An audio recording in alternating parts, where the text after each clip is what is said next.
Sunday night, 2 gunmen opened fire on a family barbecue in Brooklyn, New York. Little beautiful boy, DeVell Gardner Jr. was in his stroller, 1 year old. 1 year old. And of course, one would think the mainstream media would be all over this, right? This is a huge story. Nah, I did see the grieving family on Fox News, on Sean Hannity's show. I didn't see this family anywhere else. Maybe locally, I don't know. But I'm glad Fox News gave this family a platform. Here is the father of this little boy, DeVell Gardner, and the little boy's grandmother, Samantha Gardner, talking to Fox News Channel last night. He took my son's life. I can't get that back. I can't hold him no more. I can't hear him calling me daddy no more. I can't kiss him no more. I can't play with him no more. I can't do nothing with him no more. Like, I gotta put my son in the ground now. And he's only 1. His birthday 2 months. In 2 months, he didn't live to see 2. Like, he didn't live life. And it's like I wanted to get him out this violence before something like this happened. For the cowards that did this, you should be ashamed of yourself, because everybody talk about Black Lives Matter. What about baby lives? Yeah, I would second that question. Black Lives Matter. What about the lives of babies? What about the lives of children? What about the lives of teenagers? If Black Lives Matter is something we're all lifting up, it seems to me there are an awful lot of people who are ignoring the sanctity of Black lives. One would think that DeVell Gardner Sr. and his mother would be all over the news on every station last night. I just saw Lawrence Jones interview these people on Sean Hannity's show. That's the only place I saw them. Here's the father again, talking about his precious little 1-year-old baby boy shot dead while in his stroller at a family barbecue in Brooklyn, New York. My girlfriend was on the phone with my mom. She said, "You have to call your baby mother. Junior's in the hospital." So when I called her, like, she just, like, as soon as she picked up, she was just crying immediately. Like, "You need to get here. You need to get here. Hurry." And I'm like, "What's wrong?" And she was like, "Junior got shot in his stomach." And it's okay. And it just broke me down, because I didn't know, like, if my son was going to make it or not, and he didn't. And I'm sitting here calling everybody, like, nobody can tell me the condition of my son. He getting transferred from hospitals. Like, nobody's seen him yet. Like, the doctors can't say nothing. It's just, I was looking for answers. That wasn't answered for me, and it just broke me down. And then when the doctors came out and told me, it just, like, I just lost myself. Heartbreaking. That family wants answers. What's the mayor of New York doing? He's worried about the Black Lives Matter mural that he had painted on Fifth Avenue. Apparently those big yellow letters in front of Trump Tower, a stunt that was purely designed to try to taunt the president of the United States, because the Democrat leadership of New York hates the president.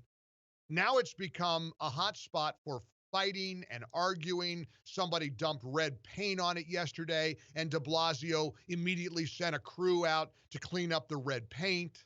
Yeah, that was a really, really brilliant move, to paint giant Black Lives Matter on Fifth Avenue, again, with the sole and total goal of taunting President Trump.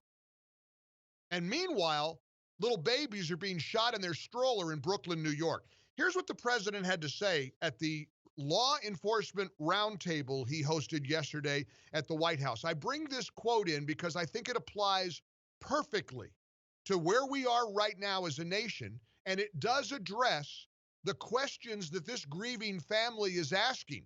If you say Black Lives Matter, what about babies' lives? Here's what the president said about the state of affairs right now with all this ridiculousness with the teachers union in LA demanding that the police be defunded. The Minneapolis City Council voting unanimously to defund the police. The morale that is shattered in police departments all over the country. This is the president's message to the American people. The radical politicians are waging war on innocent Americans. That's what you're doing when you play with the police. My administration is pro-safety, pro-police, and anti-crime. And I will say, I just see a new number came in from Chicago. This weekend was a scourge. A scourge. And the president went on to say, we're offering help. We're telling these cities, Chicago, New York, LA, Atlanta, cities that are facing skyrocketing crime. 15 shootings on a Monday in New York City. The president's message, listen, if we need to, we will step in to assist these cities that are getting eviscerated by violent crime in the streets. So things are happening that nobody's ever seen happen. Here's the president, cut number 4. In cities that are liberally run, I call them radical lib, and yet... Guys, start it over from the beginning so we get the whole cut in, please. Let's start over. Cut number 4, the president talking about what the federal government's role may have to be in the wake of all this senseless violence. So things are happening that nobody's ever seen happen in cities that are liberally run, I call them radical lib, and yet they'll go and march on areas and rip everything down in front of them. If that's what you want for a country, you probably have to vote for Sleepy Joe Biden because he doesn't know what's happening. But you're not going to have it with me.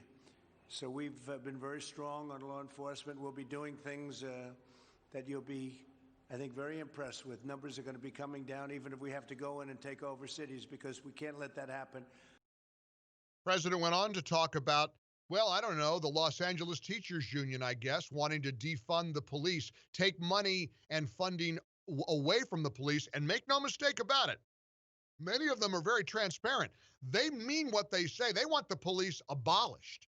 They don't want to just move money around. In fact, in trying to move money around, they are met with opposition from people like AOC. Alexandria Ocasio-Cortez has said, this is just, this $1 billion, you're just moving that money around. We want this money moved out. We want the police to be defunded. Make no mistake about it. The president knows what the game is. Reckless politicians have defamed our law enforcement heroes as the enemy. They call them the enemy. They actually go and say they're the enemy and even call them an invading army. These radical politicians want to defund and abolish the police from our nation. At first, when I first heard it, I said, well, that's just something that they're saying that doesn't, but they actually are trying to do it. You look at what's going on in Minneapolis, you look at what's going in many Democrat-run areas. But they want to defund and they want to abolish. I want to do something that I think is very instructive. I'm really interested in knowing what police officers think about the upcoming election.